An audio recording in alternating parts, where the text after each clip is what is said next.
Okay, in this video I'm going to do another two-proportion z-test, but this time I'm going to do it by reading data that's in a CSV file. And so, anyway, I'm just going to read it. You can see it's in there. I'm going to attach it. And the names are gender and time. And the early part of the data sets looks like we have gender, female, and then it's whether or not they prefer an early or late time for their classes.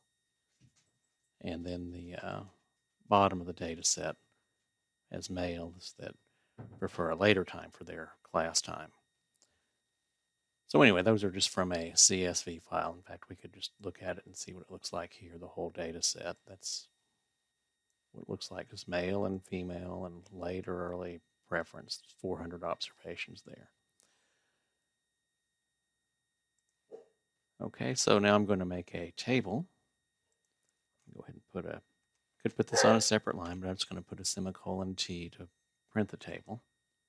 And so I have gender, female and male, early and late, 88 out of 200, or 88 and 112 for females, and 80 and 120 for males. That's out of 200. 80 would prefer the early class, and 120 the late class.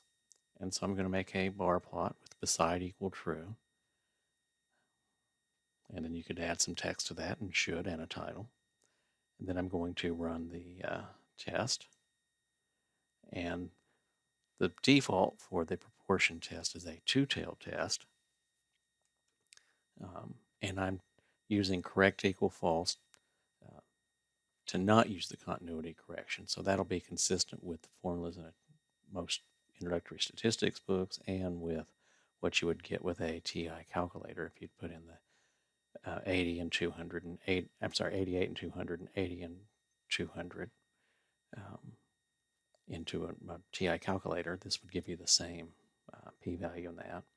But if you had a one-tailed test, just put alternative equal greater. Now you're going to get the same chi-square value. Of course, if you take the square root of that, you'll have the z value.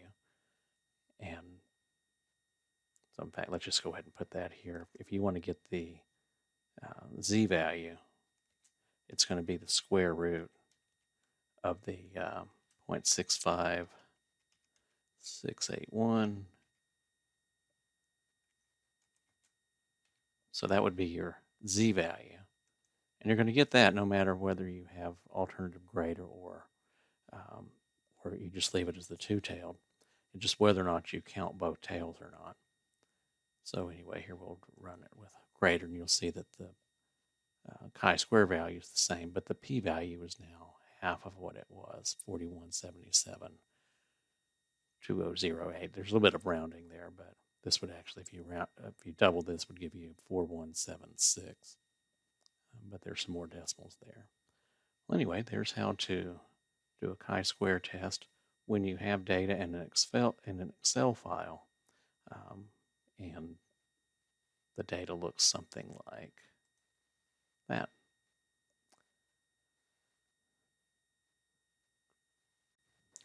And I'll go ahead and calculate the phi coefficient as well. So require the package psych, and then just PHI, and then the name of the table that you have.